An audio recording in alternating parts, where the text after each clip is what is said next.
बस आ सही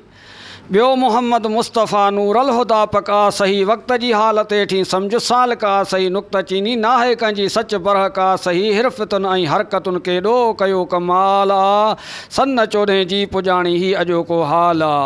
इब्तदा खां सुण किसो सुहिणा सॼी काइनात जो छा लिखां नाहियां उतम आहियां मुहाणू ज़ात जो रातो ॾींहुं विरदा सुहिणे नबीअ जे नात जो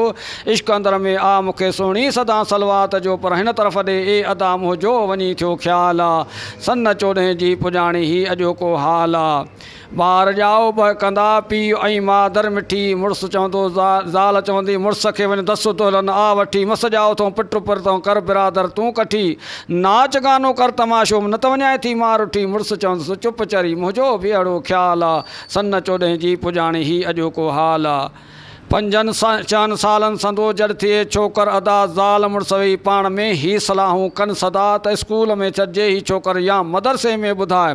ज़ाल चवंदी मुड़ुस खे चरिया अरबी पढ़ी थींदो मुला तंहिं करे बे भोलड़ो हिन लाइ पढ़णु बहाल आहे सन 14 जी पुजाणी ही अॼोको हाल आहे। गाफ़ गॾगे त गेरो पोइ पढ़ी थींदो पको इल्मु अरबी फ़ारसीअ खां मुड़ुस पासीरो झको की न वणे तंहिंखे मस्जिद में राब ऐं मको BA पढ़ी आशिको नथो सुञाणे मिट न को पीउ पट ते पाण वरी खट ते ही अजब नई चाल आ सन 14 जी पुजाणी ही अॼोको हाल आ।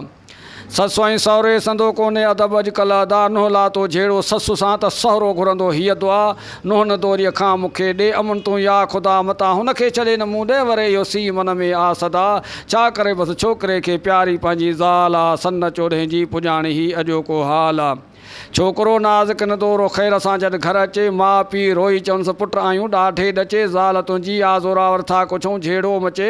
था भरियूं सुॾका सब्र जा हाणे बचा कीअं कजे रातो ॾींहुं नो असां लाइ कयो बाए ताल आहे सन 14 जी पुजाणी ही अॼोको हाल आहे। हीअ ॿुधी तिन जा अखर रहंदो कयो पुटु ज़ाबितो निकिरी वञो ॿई तव्हां अथव ख़ुदा जो वास्तो कूंज मुंहिंजी मूंझ में नथी करे को नास्तो पक कयो अथसि तंग तव्हां पकड़ियो पंहिंजो रास्तो दाह जे बदिरां रहंदो थियो कावड़ में लाल आहे सन 14 जी पुजाणी ही अॼोको हाल आहे। जोइ जॾहिं जोश मां मुड़ुस जो सुणंदी सुखुन मिहिरीअ मकरेल खां कूड़ जा ॻोढ़ा वहनि रोई चवे रोज़ मूंसां अहिड़ियूं था तादियूं कनि धारी आहियां धी पराई तॾहिं था मूंखे विढ़नि मां वञाए थी पेके पंहिंजे कोन कंहिंजो भाल आहे सन 14 जी पुजाणी ही अॼोको हाल आहे। अॼु वरी आकड़ उन्हनि खे जेके सुञा आहिनि त टाक घर में कुकुड़ फेरी ॾिए ॿाहिरि हणनि बीणी बटाक पिनी सिनी पहिरनि परा ई पोशाक पोइ बि लखपतीअ जा लोड अथनि कीन थियनि था शर्मनाक शलहादी हिदायतनि खे ॾिए अहिड़ो धणीअ खे सुवाल आहे बसि बचल मल्लाह चए अदा ही अॼोको हाल आहे।